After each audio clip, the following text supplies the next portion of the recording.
Hi, sweethearts. Today on Stories for Kids, I'm telling the story of the elves and the shoemaker. There was once a shoemaker who worked very hard and was honest. Still, he did not earn enough money to make a living for his wife and himself.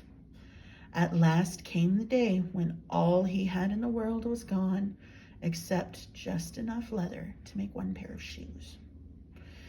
That night, he cut out the leather, thinking he would get an early start on his work the next morning. His heart was light amid all his troubles, for he was a good and kind man who owed no one. So he went quietly to bed, asking God to take care of him and his wife. Soon thereafter, he fell asleep, and in the morning he said his prayers and sat down on a workbench. There, to his great wonder, stood the shoes already made. That same day a customer came in, and the shoes pleased him so much that he willingly paid a higher price than he was used to paying for such a pair of shoes. With the money, the shoemaker bought leather, enough to make 2 pairs of shoes. He cut out the leather and went to bed early, for he wished to be up at sunrise to finish the shoes. He was saved the trouble, for when he got up in the morning, the work was already done. There on the bench stood 2 pairs of shoes, deftly, neatly, and beautifully done. Soon customers came in who paid him well for the shoes. With this money, the shoemaker had enough leather for 4 pairs of shoes. He laid out the work again that night, and as before, he found it finished in the morning. And so it went on for some time, that what was made ready in the evening was always finished at daybreak. Before long, the shoemaker had plenty of money to take good care of his wife and himself. One evening, not long before Christmas, the shoemaker and his wife sat by the fire, talking about the good fortune that had come to them in the last few weeks. "I would like to sit up and watch tonight, good wife," said the shoemaker, "so that we may see who it is that comes and makes my shoes for me. Will you sit up and wait with me?" The good wife happily consented to her husband's wish. That evening they left a light burning and hid themselves behind a curtain to see what would happen next. At midnight they heard the scurrying of feet outside the door. The shoemaker and his wife held very still. When the door opened, 2 elves stepped into the room. The shoemaker stared. So did his wife. They could hardly believe their eyes as they watched the elves went skipping over the floor to the shoemaker's bench.